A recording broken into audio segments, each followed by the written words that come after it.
palsu atau hadis maudhu. Ada yang masih ingat nggak etimologi itu apa?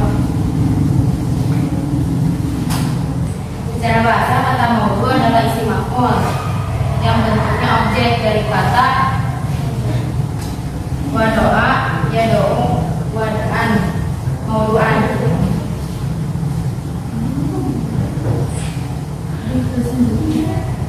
Yang artinya itu diletakkan, ditinggalkan, didudukkan, dan dibuat-buat. Secara terminologinya itu, secara istilahnya itu, hadis maudhu adalah huwal muhtarakul masnu'ul makhluk ala Rasulullah sallallahu alaihi wasallam. Kedustaan yang direkayasa dan dibuat-buat serta dinisbatkan atau disandarkan kepada Rasulullah sallallahu alaihi wasallam.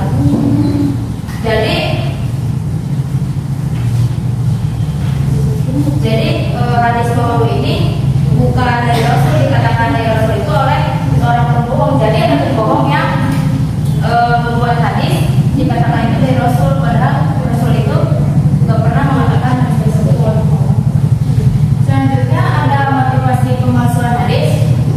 Di sini saya nyebutin cuma 2 aja ya, sebenarnya banyak, dipersingkat kok. Yang pertama itu ada motivasi politik. Motivasi politik ini adalah sebab atau faktor yang paling utama. Karena ini sambil cerita aja ya. Karena dulu itu menurut Ibnu Sirin, para sahabat apabila mereka mendengar hadis, gemetar mereka tuh, terus merinding bulu roma mereka berdiri gitu. Karena apa?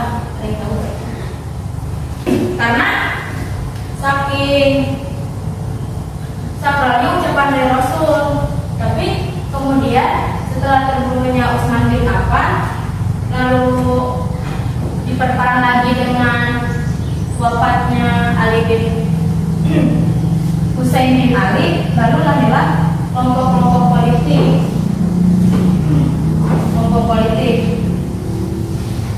Setelah itu, para sahabat apabila mendengar hadis, mereka selalu bertanya, dari manakah sumber hadis tersebut? Yaitu, kalau hadis tersebut dari ahlu sunnah, maka mereka menerima hadis tersebut. Tetapi kalau misalnya hadis tersebut mereka terdengar dari ahlu bid'ah apa? Gitu.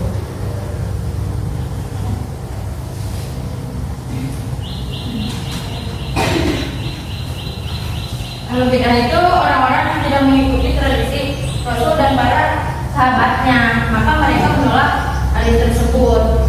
Nah, dari cerita yang tadi diceritakan, kita bisa mengambil kesimpulan bahwasanya setelah munculnya hadis maudhu atau hadis palsu ini setelah terbunuhnya Utsman bin Affan dan munculnya fitnah. Yang kedua yaitu menjelat penguasa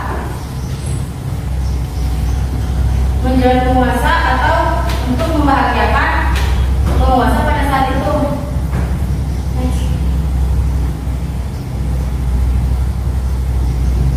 Nah, contohnya tuh ini. Jadi sambil membayangkannya ini, halunya dulu. Misalnya dilakukan Giyas bin Ibrahim An-Nakhi untuk menjerat penguasa ketika ia masuk ke istana Al-Mahdi yang sedang bermain burung merpati. Giyas berkata, nah jadi ketika Giyas masuk ke istana Al-Mahdi, Giyas itu melihat Al-Mahdi itu sedang bermain burung merpati gitu. Agar si Al-Mahdi ini senang, Giyas berkata-kata nih, sabda Nabi, la sabab ila fi haslin au hufin au hafirin au jana. Tidak ada perlombaan kecuali anak panah atau unta atau kuda atau burung. Dia menambahkan kata-kata audana ini biar Al-Mahdinya itu senang gitu. Tetapi dia Al-Mahdi itu senang. Dia ingin membahagiakan Al-Mahdi tetapi dengan cara yang salah. Ketika mendengar hadis palsu itu, Al-Mahdi memberi hadiah 10.000 setelah mengetahui bahwa dia pendusta burung tersebut sembelih. Nah, lalu Al-Mahdi itu mendengar dia kata-kata itu. Lalu si Al-Mahdi itu memberikan hadiah 10.000 dirham. 10.000 dirham kepada Giyas. Setelah itu Giyas pergi dan Al-Mahdi berkata sesungguhnya bahwa sifatnya Giyas itu pendusta, pembohong gitu. Dan burungnya itu sembelih.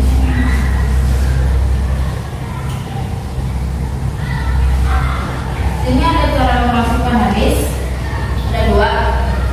Yang pertama itu membuat kata-kata makan dari dirinya sendiri, kemudian membuat sanad atau jalur periwayatan yang bersambung kepada Nabi. Jadi pemalasan hadis tersebut membuat matanya itu sendiri, kemudian setelah matanya dibuat, maka pemalasan hadis tersebut membuat sanadnya sendiri yang bersambung kepada Nabi. Yang kedua, mengambil perkataan dari para ulama, kemudian dibuatkan sanadnya.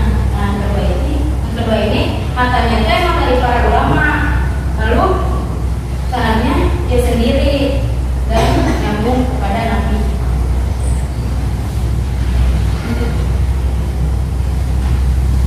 Selanjutnya ada hukum menyebarkan hadis palsu. Para ulama bersepakat bahwa menyebarkan hadis palsu itu hukumnya haram, kecuali apabila menyampaikannya itu dalam rangka menjelaskan kepalsuan hadis tersebut. Misalnya kalau kita lagi ngobrol gitu sama orang gitu tentang memberitahu bahwa hadis yang disebutin itu hadis palsu gitu, itu nggak apa-apa gitu. Terus lalu ada kelompok yang namanya Marofiyah, pengikut Muhammad bin Karam.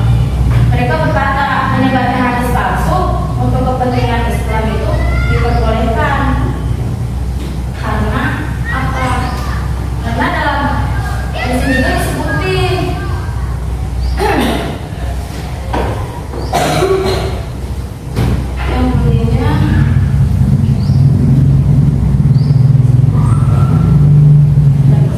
bunyinya itu mengkadzaba alaiya muta'ammidan falyatabawwa maq'adahu minan nar. Barang siapa yang mendustakan namaku dengan sengaja, hendaklah bersiap-siap bertempat tinggal di neraka. Menurut kaum Al-Haramiyah, ancaman neraka bagi mereka yang memasukkan hadis dan merugikan Nabi itu nggak boleh. Tetapi memasukkan hadis tidak merugikan Nabi itu dibolehkan karena untuk kepentingan Islam. Tetapi tentu pendapat tersebut dibabat oleh para ulama. Bahkan Imam Al-Junaidi berkata orang yang memasukkan hadis keluar dari Islam. Jadi melanjutkannya materi tadi ya. Di sini kan ada cara mendeteksi hadis palsu ya. Yang pertama itu melakukan palsu hadis, yaitu perawinya itu mengakui bahwa hadis itu palsu. Tapi di sini ada cerita dari hadisnya itu dari perawinya sendiri yang bernama Abu Ismail bin Abu Maryam tentang pada Rasulullah, yaitu tentang keutamaan membaca surat dalam Al-Quran. Ketika beliau ditanya itu, kenapa engkau membawa hadis palsu? Beliau menjawab bahwasanya kenapa orang-orang itu membaca Al-Quran tetapi dia tidak ingin mempelajarinya dan dia tidak ingin memahami isi Al-Quran tersebut. Dan bertujuan beliau ini palsu itu untuk mengajak Al-Quran untuk memahami isi Al-Quran tersebut dan memahaminya. Yang kedua, semi pengakuan pemalsu hadis. Di sini itu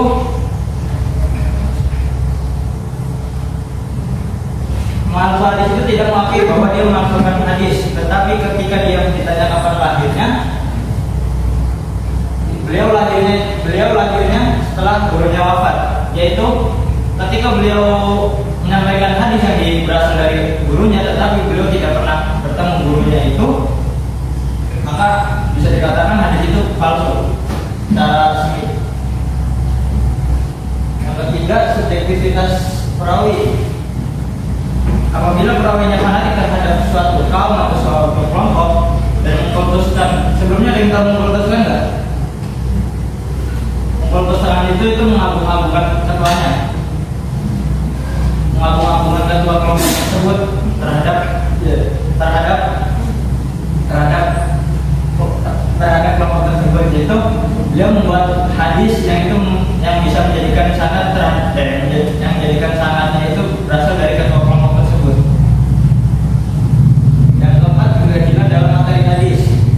Keganjilan dalam materi hadisnya itu bisa saja dari segi bahasanya, dari segi materinya, dari segi ada tulisannya itu, sanadnya itu kayak yang gak jelas lah gambarnya. Ada satu contoh yang bertentangan dengan Al-Quran. Hadisnya itu berbunyi,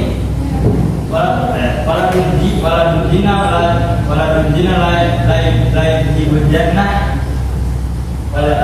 jannah bisa mengatin abna, yang artinya anak zina itu tidak akan masuk surga.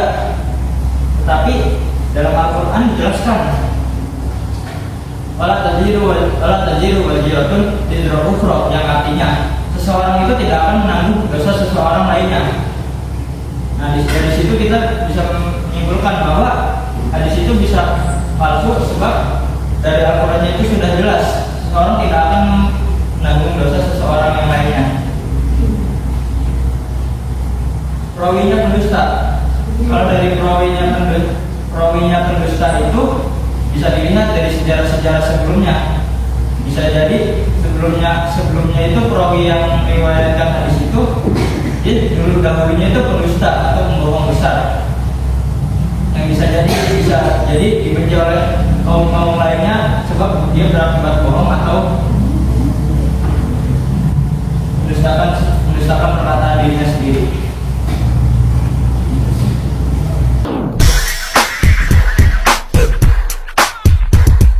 Music mixed by DJ Now, the Horano Mix, DJs of the Philippines.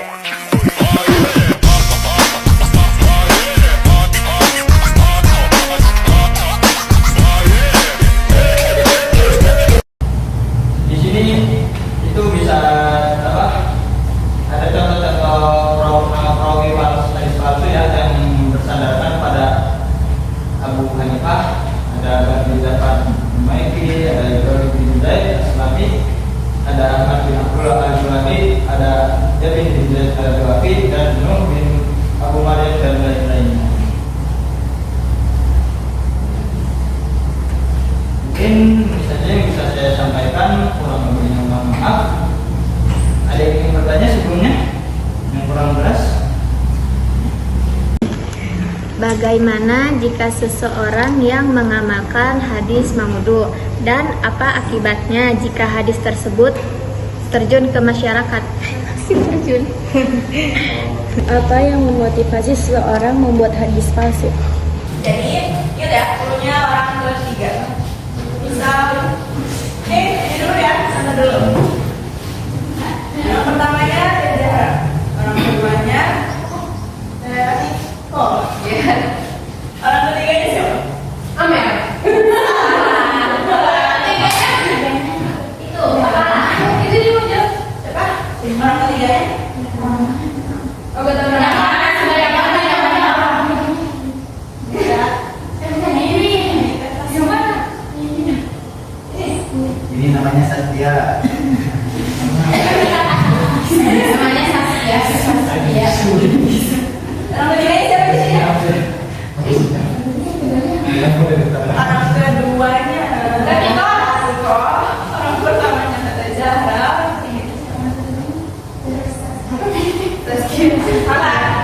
Orang ketiganya di jalan. Keluarnya itu orang-orang tiga.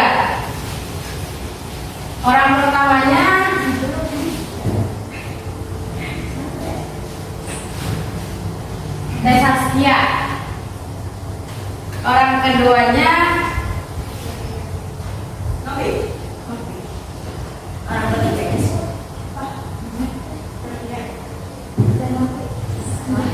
Salah. Siapa yang tahu namanya? Tidak lupa.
Orang keduanya apalah?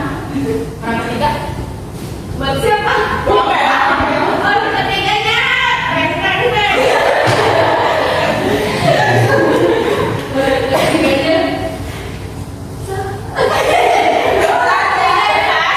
orang ketiganya ayam. Iya itu ayam. Ketiganya keke. Berarti harus ada kata kunci orang ketiga. Iya ibu. Ngomong apa? Jadi misal Teh Zara ngeluarin kata sayang di setting saya lanjutin lagunya. Lagu apa aja yang ada sayangnya? Awalnya sayang sama. Oh iya, lagu sayangku mau bicara.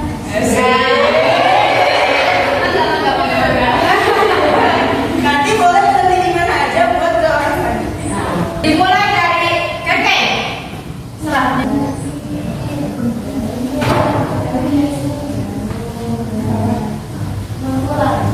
Mau pulang.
itu akan sangat berdampak negatif. Kita ambil dari contoh di sekolahan aja. Misalnya kita menyampaikan nih kepada teman-teman kita bahwa hari Senin libur, kata siapa? Itu dari kata kepala sekolah.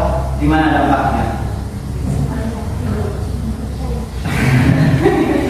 Bisa dibayangkan ya, dampak negatifnya begitu besar. Itu baru dari ruang lingkup sekolah, dan daripada itu juga bisa mencemarkan nama baik sekolah ya, yang seharusnya hari Senin itu puas atau pasti jadi libur gitu. Ini kepala sekolahnya benar, padahal kepala sekolah tidak sama sekali tidak mengucapkan bahwa hari Senin itu libur. Nah, kita sangkut pautkan dengan hadis. Bagaimana ketika Rasulullah SAW tidak menyampaikan suatu perintah atau suatu larangan dalam hadis, kemudian ada yang menyampaikan, itu sama saja dengan mencoreng nama baik dari Rasulullah SAW itu sendiri. Dan apabila hadis itu sudah terjun ke masyarakat, itu sangat dianjurkan untuk dihindari atau bahkan dihapus dan dicari siapa yang telah menyebarkan hadis tersebut. Mungkin itu saja. Ini menjawab pertanyaan yang kedua ya dari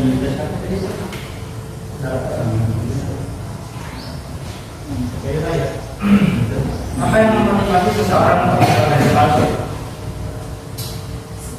Kan hadis palsu kemarin dari tahun-tahun kemarin aja dia mengakui sebagai nabi palsu. Ketika seseorang itu membuat hadis palsu itu pasti dia termotivasi, entah itu dari jabatan, entah itu dari namanya itu pengen ditinggikan, terkenal segala macam ya. Itu tuh ketika seseorangnya itu tuh mesti dia akan berpikir entah apa efek buruknya ketika dia membuat hadis palsu tersebut. Yang dia pikirkan hanya diri dia sendiri. Sama seperti dia mengaku nabi, dia mengaku cuma dia mungkin bisa dimengerti. Baik, cukup sekian pertemuan hari ini. Terima kasih kepada yang sudah hadir. Mohon maaf untuk minta waktunya. Kurang lebih mohon maaf. Assalamualaikum warahmatullahi wabarakatuh. Waalaikumsalam warahmatullahi wabarakatuh. Assalamualaikum warahmatullahi wabarakatuh. Waalaikumsalam warahmatullahi wabarakatuh. Alhamdulillahirabbil alamin. Wassalatu wassalamu ala asyrofil mursalin wa ala alihi. Segala puji bagi Allah dan akhirat panjatkan dari Allah Subhanahu wa taala yang mana atas nikmat dan karunia Allah Subhanahu wa taala tidak semua telah sampai kepada penghujung kegiatan dari PKM pengabdian kepada masyarakat dari Matlul Hadis kepada dosen dan pengampu kami Bidik.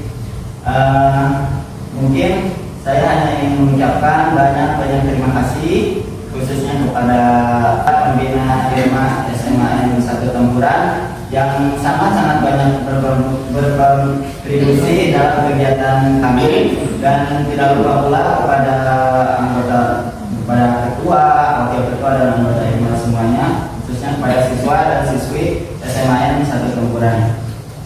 Jadi mungkin itu saja, mohon maaf karena telah mengganggu mungkin kegiatan belajar mengajar yang seharusnya hari Sabtu itu dipakai untuk libur ya, ekskul, yang libur juga.